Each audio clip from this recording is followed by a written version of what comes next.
কওমি সনদের স্বীকৃতি এটা কারো করুণা নয়, এটা হচ্ছে কওমের সন্তানদের ন্যায্য প্রাপ্ত অধিকার। আমরা দেখেছি ইতোপূর্বে কওমি সনদের স্বীকৃতি দিয়ে অনেকে তৃপ্তির ঢেকুর তুলেছেন এবং এমন ভাব দেখিয়েছেন যে তারা আমাদের উপর দয়া দাক্ষিণ্য দেখিয়েছেন। আমি স্পষ্ট ভাষায় বলতে চাই, এতদিন পর্যন্ত আমাদের অধিকার কেন দেওয়া হয়নি, আমরা আজকে আপনাদের কাছে সেই জবাব চাই। মোহতারাম হাজিরিন, আমাদেরকে প্রশ্ন করা হয় কওমি সন্তানদেরকে মাস্টার্সের সনদের স্বীকৃতি দেওয়া হয়েছে, তাদের যোগ্যতা, আমাদের যোগ্যতা নিয়ে প্রশ্ন তোলা হয়। আমি সুশীল সমাজে এক টক শোতে বলেছিলাম, আমাকে মাস্টার্সের সনদের স্বীকৃতি দেওয়া হয়েছে ইসলামিক স্টাডিজে, আরবিকে। আমি চ্যালেঞ্জ করেছিলাম ঢাকা ইউনিভার্সিটির ফার্স্ট যিনি হয়েছেন এই ইসলামিক স্টাডিজের উপরে এবং আরবিক সাবজেক্ট নিয়ে, আমার কওমি মাদ্রাসার একজন ছাত্র ফার্স্ট ক্লাস পেয়েছে, তার সাথে বসানো হোক।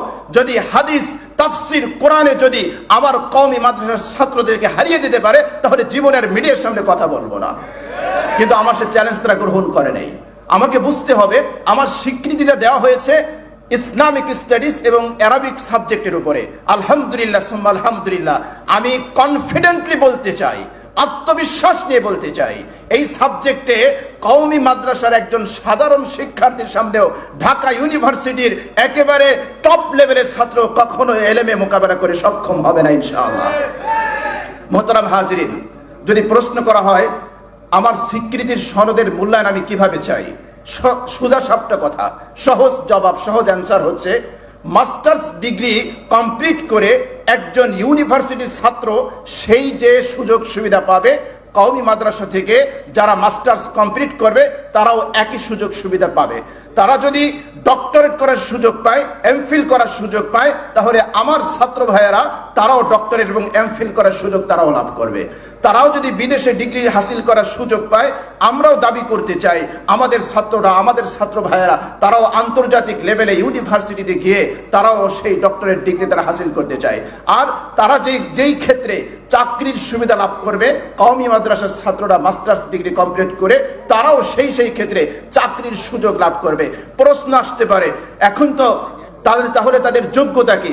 আমি বলবো, আপনি আমাকে কম্পিটিশনের সুযোগ দান করেন, যোগ্যতা আছে না নাই সেটা মাঠে ময়দানে প্রমাণ হবে ইনশাআল্লাহ।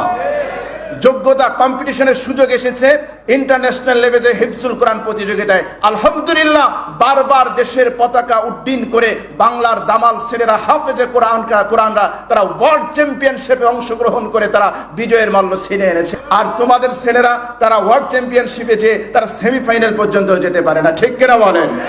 এটা হলো আমাদের মূল্যায়নের কথা। দ্বিতীয় যে কথাটি বলতে চাই সেটি হলো, আপনি যে যোগ্যতার স্বাক্ষর রাখবেন, এক্ষেত্রে আমার কয়েকটা প্রস্তাবনা আছে।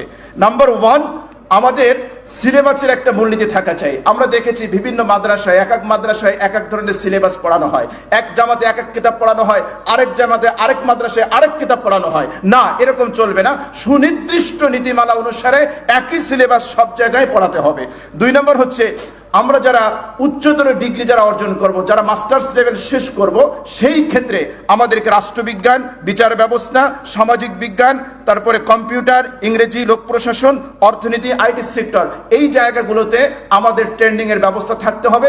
হতে পারে এই ব্যাপারে কওমি উলামায়ে কেরামের তত্ত্বাবধানে সুনির্দিষ্ট সাবজেক্ট সিলেবাস প্রণয়ন করে সেটা আমাদেরকে শিক্ষা দিতে হবে। আমার আরো বেশ কিছু প্রস্তাবনা ছিল, বারবার সিগন্যাল আসতেছে, এজন্য আমি শেষ করছি। শেষ কথা বলে যাই, আপনি আপনার অধিকার আদায় করবেন আর ঘরে বসে থাকবেন, এটা হবে না। কোরআনের চিরন্তন মূলনীতি হচ্ছে, ইন্নাল্লাহা লা ইউগাইয়িরু মা বিকওমিন হাত্তা ইউগাইয়িরু মা বিআনফুসিহিম।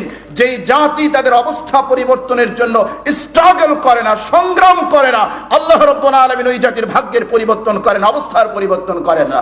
সুতরাং কওমি সনদের স্বীকৃতির ভিত্তি রচিত হয়েছিল শাইখুল হাদিস আল্লামা আজিজুল হক রাহিমাহুল্লাহ, এই মুক্তাঙ্গনে অবস্থান করেছিলেন। আমি স্পষ্ট ভাষায় বলতে চাই, আজ কওমি সনদের মূল্যায়নের জন্য প্রয়োজনে বিফাকের আন্ডারে, অন্য বোর্ডের আন্ডারে যত মাদ্রাসা আছে, সমস্ত মাদ্রাসার উলামায়ে কেরামকে ঐক্যবদ্ধ করে যদি শিক্ষাঙ্গন আমরা ঘেরাও করতে পারি, ইনশাআল্লাহ আমাদের দাবি আদায় হবেই হবে ইনশাআল্লাহ। নাসরুম মিনাল্লাহি ওয়া ফাতহুন কারীম। আসসালামু আলাইকুম ওয়া রাহমাতুল্লাহি ওয়া বারাকাতুহু।